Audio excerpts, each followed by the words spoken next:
Isso foi nas paredes externas da ONU em Nova York, na noite e madrugada desta terça-feira, à espera de Bolsonaro, que discursaria lá na ONU. Imagem que agora corre o mundo. Vergonha, mentiroso, desgraça, em inglês e em português.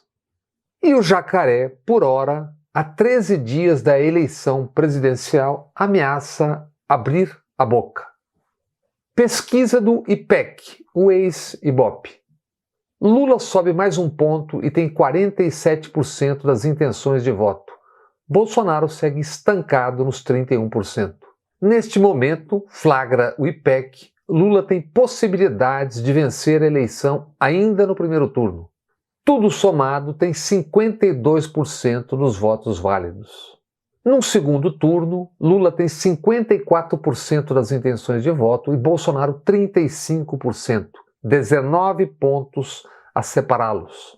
Nesta terça-feira, penúltima semana da campanha, vendo Lula se distanciar, Bolsonaro foi à ONU para discursar. Em resumo, mentiu muito, como sempre. Na parte em que apenas lia o que foi preparado pelo Itamaraty, Bolsonaro viu-se obrigado a mentir para si mesmo, para o que ele e seu governo foram, fizeram, são. Entre outras, fez uma ode às mulheres que ele tanto despreza. Citou a Amazônia, hoje novamente em chamas, como exemplo do manejo do meio ambiente no Brasil. Disse que seu governo acabou com a violência e levou a paz ao campo. E teve a cara de pau de tratar de corrupção. Claro que nada disse sobre os 107 imóveis comprados pelo clã Bolsonaro desde que ele e depois os filhos embarcaram na política. 51 destes 107 imóveis pagos com dinheiro vivo. Sabendo quem são Bolsonaro e seu governo, o mundo assistiu ali na ONU à performance de um farsante. Por isso, ao final, uma dúzia de palmas protocolares. Admiração e alguma inveja mesmo, não só do talento, mas das possibilidades de linguagens. Linguagens que profissionais como Gregório do Vivier e a turma do Porta dos Fundos ou Marcelo Adnet criam, recriam, usam com tanto brilho. Vai se esgotando o tempo para um primeiro desfecho ou o desfecho mesmo da eleição presidencial. E junto vão se esgotando também as formas. As linguagens para se falar de Bolsonaro e seu desgoverno, sem ser com o mais profundo e cáustico humor. Mas debochar do horror, do grotesco, das violências, da ignorância exige muito talento. E talentos específicos para que o objeto, o sujeito da crítica, não se torne ou não possa se fazer de vítima. Para que uma crítica, mais do que despertar consciências, não fira àqueles e aquelas que se enxergam no sujeito, se veem no objeto da crítica. Talentos para não errar com o uso massivo e maciço. E assim não naturalizar, não edulcorar o grotesco, as violências, o horror e a ignorância que Bolsonaro e os seus tão bem manejam como arma para atrair semelhantes, para fazer política.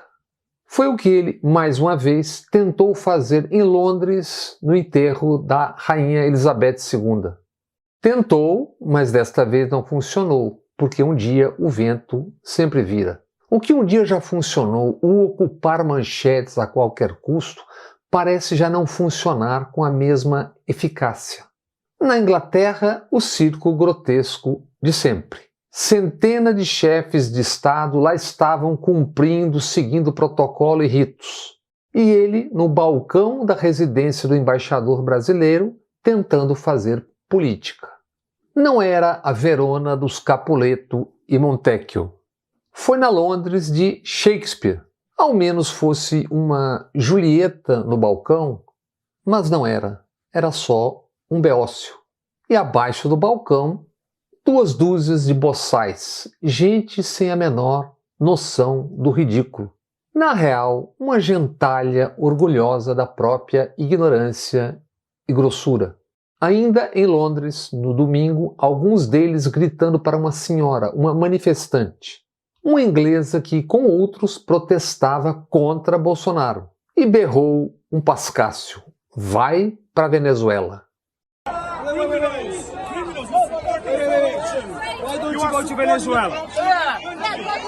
Outro parvo filmava um cinegrafista e uma repórter dizendo que eles não eram bem-vindos em Londres. É isso aí. Lixo, vocês não é bem-vindo. Não sei o que vocês estão fazendo aqui. Vocês não é bem-vindo aqui. Ruiz, quem é aquele mané na Inglaterra? O Dunha, o Nhacão, o Beronha? É de matar de vergonha. Como, além de tudo, podem ser tão burros? A imprensa inglesa, claro, caiu matando.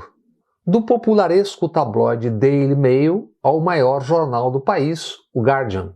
O Daily Mail chamou de comício de líder da direita radical populista. E lembrou, isso enquanto centenas de líderes do mundo mantinha luto e respeito. O Guardian sapecou. Bolsonaro usa visita a Londres para funeral da rainha como palanque eleitoral. O Independent e o Times foram pelo mesmo caminho. Ressaltaram o grotesco, a grossura, a burrice. E o inominável, mas sempre nominado, não gostou. Tudo que Bolsonaro faz, os seus e as suas ressentidos e ressentidas enxergam ou fingem enxergar como popular. Coisas de um dos nossos, de alguém igual a gente. Ao cumprimentar, ao dar pêsames ao rei Charles III, que no mesmo dia enterrava a mãe, a rainha Elizabeth II, o presidente do Brasil pareceu estar contando a última do papagaio e, claro, em português. E Malafaia em Londres, ao lado de Bolsonaro e de Michele. Michele, escalada para interpretar o papel de princesa no cinema mudo.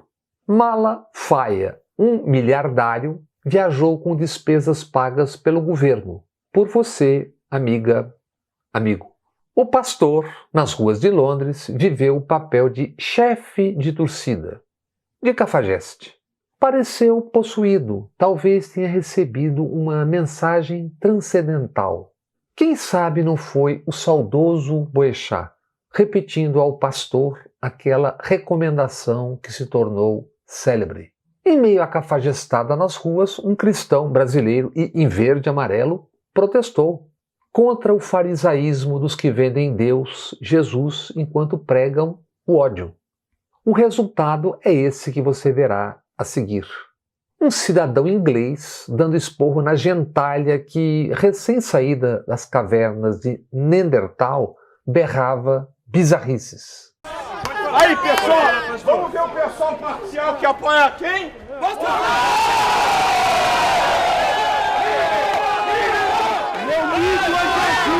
Deixa eu falar uma coisa. Segundo país com mais mortes por Covid. This is right, but they have thank you, sir. Thank you. I object to this man being hounded. He has a right to protest that this is England. The Queen's funeral has just taken place. You are disrespecting Brazil. This is the day of the Queen's funeral. Show some f***ing respect. This is disrespectful to the Queen. This is not the day to be like this. Choose another day. Today is not about politics. Today is about respecting the Queen. 2022 Bolsonaro! Bolsonaro, é Bolsonaro! 2022 Bolsonaro! Mas saindo agora de Londres, sigamos no nosso séquito de personagens grotescos. No Brasil, nos últimos dias, imperdíveis atuações do casal Conge e Conja. Essa, a nossa, digamos, realeza, parte decisiva na linha antecessória.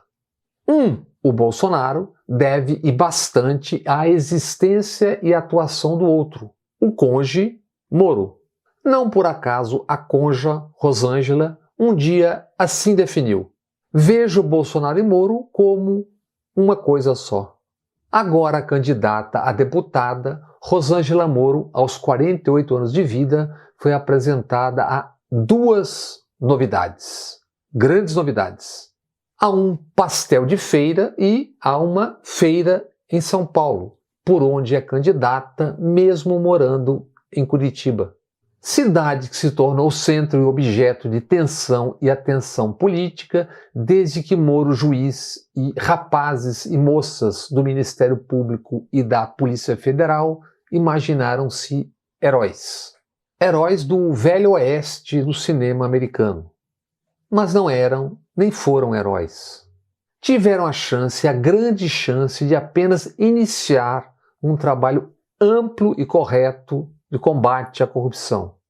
Iniciar porque a primeira instância não é e não poderia ser legalmente o centro do universo jurídico, como, entre tantas outras, depois reconheceria o Supremo Tribunal Federal. Eles, rapazes e moças, foram traídos pela origem cultural e histórica. Não poucos deles e delas são herdeiros, filhos ou netas de gente que no Paraná, em várias posições, serviu à ditadura. Com ligeira licença para sacar estereótipos, é possível perceber entre eles e elas também mauriçolas e madames. Assim sendo, buscaram fazer justiça com atos e gestos habituais num país que teve escravização por 2/3 da sua história. Cumpriram, na prática, o papel de feitores e feitoras, capatazes da Casa Grande, e como tal, sendo largados à beira da estrada depois de feito o serviço sujo, o serviço porco. São Paulo, a advogada Rosângela Moro foi caçar votos simulando comer pastel na feira. Isso enquanto, logo ao lado, uma senhora buscava catar comida no lixo.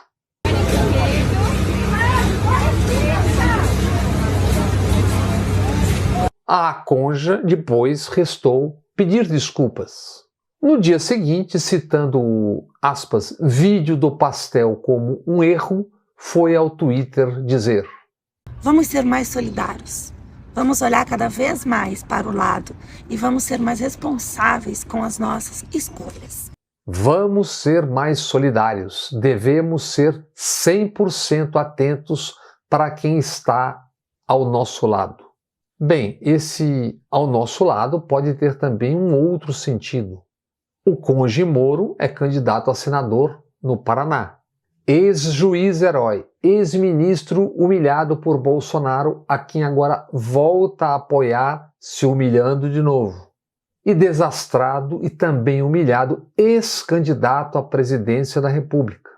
No momento, candidato ao Senado no Paraná, Moro se dedica a ser humilhado por todo e toda opositora em debates. Queria lhe perguntar por que o Partido Socialista Brasileiro aqui no Paraná não está ao lado da sua candidatura, mas está ao lado da candidatura do Álvaro Dias. Sinceramente, eu acho que o senhor está se dirigindo a uma pessoa errada. Essa pergunta teria que ser dirigida a alguém do Partido Socialista Brasileiro, no Paraná. Queria ser senador em São Paulo, mas a Justiça mandou o senhor de volta para o Paraná. O senhor nunca olhou na fatura de luz? O senhor não sabe onde mora?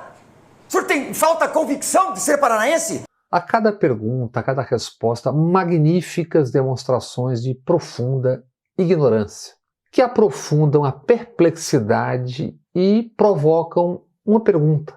Quão medíocre tem que ser a porção de uma elite de todo e qualquer setor, imprensa especialmente incluída, para enxergar nesse tipo um líder?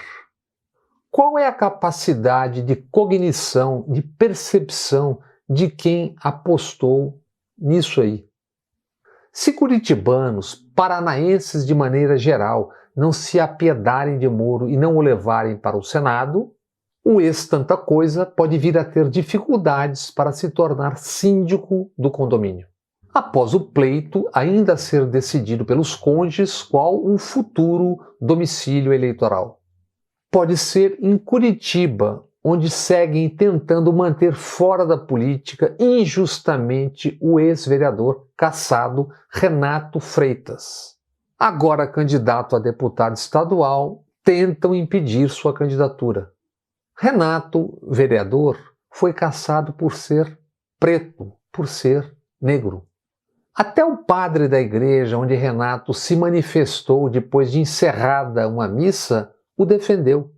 Morasse na Bahia, especialmente no Recôncavo, em Salvador, Renato Freitas certamente enfrentaria ACM Neto, o candidato a governador que produziu um dos memoráveis momentos desta eleição. Declarou ao Tribunal Regional Eleitoral ser pardo, portanto, afrodescendente. E se explicou assim diante da firmeza da entrevistadora e do entrevistador. E isso na TV Bahia Globo, que é também da sua família Magalhães. E você disse que há uma leitura social de que eu sou branco. Quem faz essa leitura social? Porque eu me considero pardo, você pode me colocar ao lado de uma pessoa branca, há uma diferença bem grande. Negro não diria isso, jamais. É porque pelo IBGE, pardos e pretos são negros. Então o erro é do IBGE, não é meu. Já o casal Conde pode, além de Curitiba, morar em São Paulo, onde o Tribunal Regional Eleitoral admitiu a candidatura de Rosângela, mas não apenas. Também, há poucos dias, a de Eduardo Cunha. Sim, aquele do Rio de Janeiro, ex-presidente da Câmara, etc. Por que não o Marcola ou o Fernandinho Beiramar? Isso tudo que vimos, estamos vendo em Londres, Nova York, Curitiba, São Paulo, Salvador, Bahia, é o grotesco, a ignorância, o ridículo, o bizarro. Mas tem também, e principalmente, e não há como esquecer, o horror nosso de cada dia.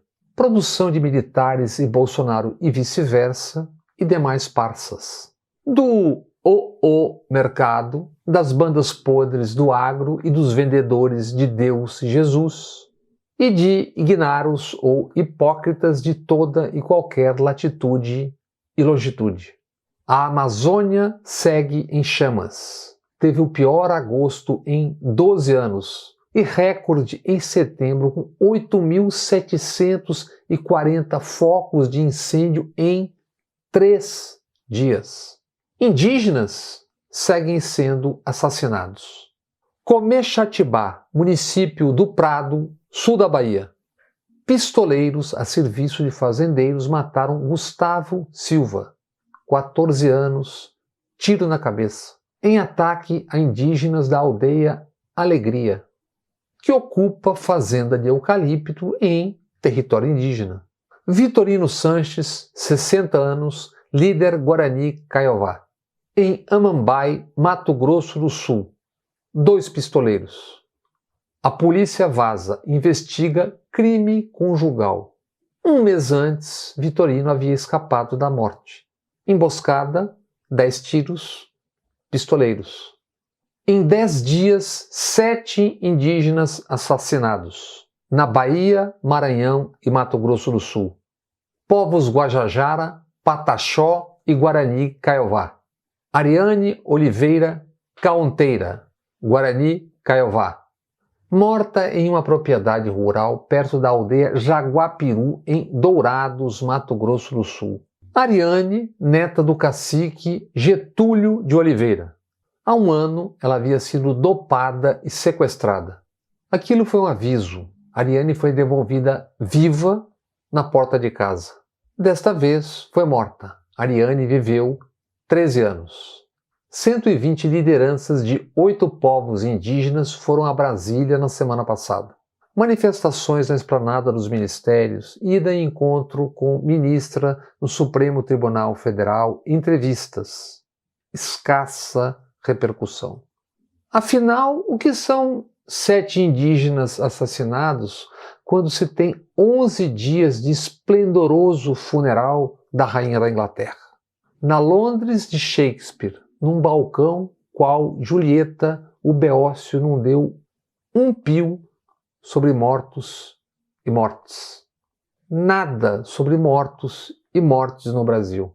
E nada disse, nem mesmo teria a dizer a respeito da finada rainha.